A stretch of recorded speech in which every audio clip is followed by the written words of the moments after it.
নমস্কার, অপরাহ্নের সূর্যতে আপনাদের আরও একবার অনেক অনেক স্বাগত। এই অপরাহ্ন বেলায় এসে মায়ের ইচ্ছায় আবার নতুন করে নাচ শেখা শুরু করেছিলাম। আজকে কিন্তু তারই পরীক্ষা। এই ড্রেসটা কিনতে হয়েছে সবাইকে। এই হাফ শাড়ি কিন্তু আমি কোনোদিন আগে পরিনি, এই প্রথমবার পরলাম।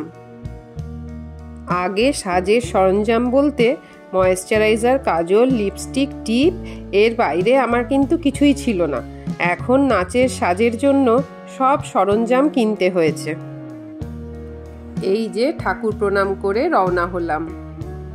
খুব ভয় করছিল জানেন তো, তবে স্কুলে গিয়ে এই বাচ্চাদের সাথে একসাথে বসে থাকা, ওদের সাথে গল্প করা, এক কথায় ওদের সান্নিধ্য আমাকে কিন্তু ভীষণ আনন্দ দেয়। আমি প্রথমেই পরীক্ষা দিতে চাইনি, কিন্তু আমাদের ম্যাম শ্রাবণী, যাকে আমি নাম ধরেই ডাকি, আপনাদের আগে ব্লগে বলেছি না, ও আমাকে অনেক বুঝিয়ে রাজি করালো। এটাও তো একটা নতুন অভিজ্ঞতা হলো, তাই না? দেখুন বাচ্চাদেরকে নিয়ে কি আনন্দে কাটছিল সময়টা।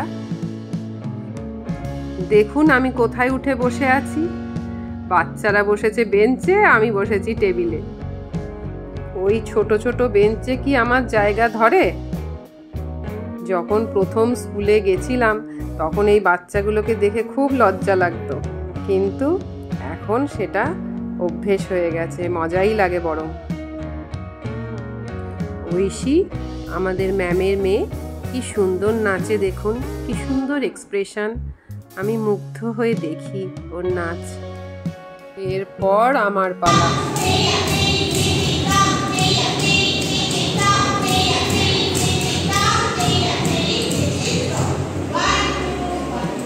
এরপর বাচ্চাদের আর একটা গ্রুপ।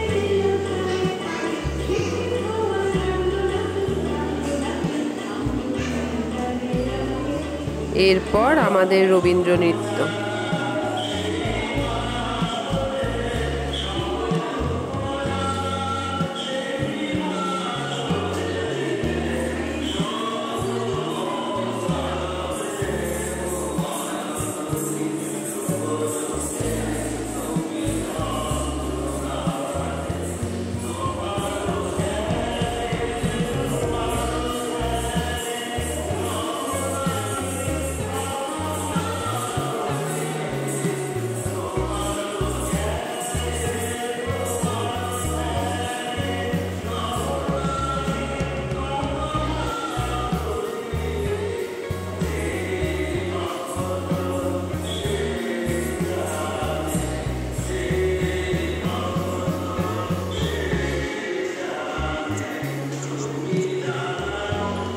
এরপর সিনিয়র গ্রুপ।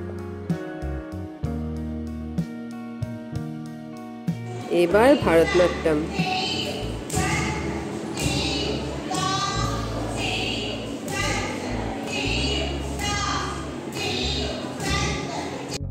এবার ম্যামের সিনিয়র মোস্ট স্টুডেন্ট নবনীতা, খুব ভালো নাচে।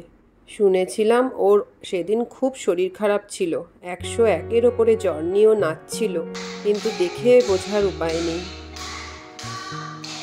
এটা আমাদের আর একটা গ্রুপ। এরপর আবার আমাদের।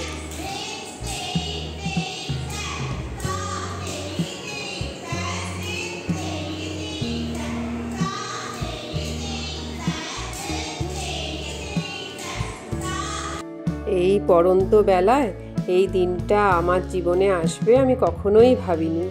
এটা সম্ভবই হলো শুধু আমার মা আর এই শ্রাবণী ম্যামের জন্য। তবে এটার জন্য লজ্জার ভয়কে জয় করতে হয়েছে।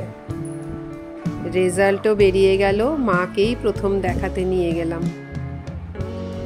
পড়ন্ত বেলায় এসে হাড়গোড়গুলো তো একটু হলেও কমজোরি হয়েছে বলুন। তা যতটুকুই আমার দ্বারা করা সম্ভব হলো আমি ততটুকুই করতে পেরেছি মায়ের খুশির জন্য। তাও রেজাল্ট ভালোই হয়েছে, ফার্স্ট ডিভিশন ডিস্টিংশন পেয়েছি। মা আমাকে আশীর্বাদ করলো আরও যেন এগিয়ে যেতে পারি। স্কুল কলেজের গণ্ডি পেরিয়ে বিয়ের 27 বছর পরও যে এই জীবনে এই দিনটা আসবে কখনো ভাবতেও পারিনি। তাই এই সুন্দর মুহূর্তগুলো আপনাদের সাথে শেয়ার করে আপনাদের কাছে আমার খুব ভালো লাগলো।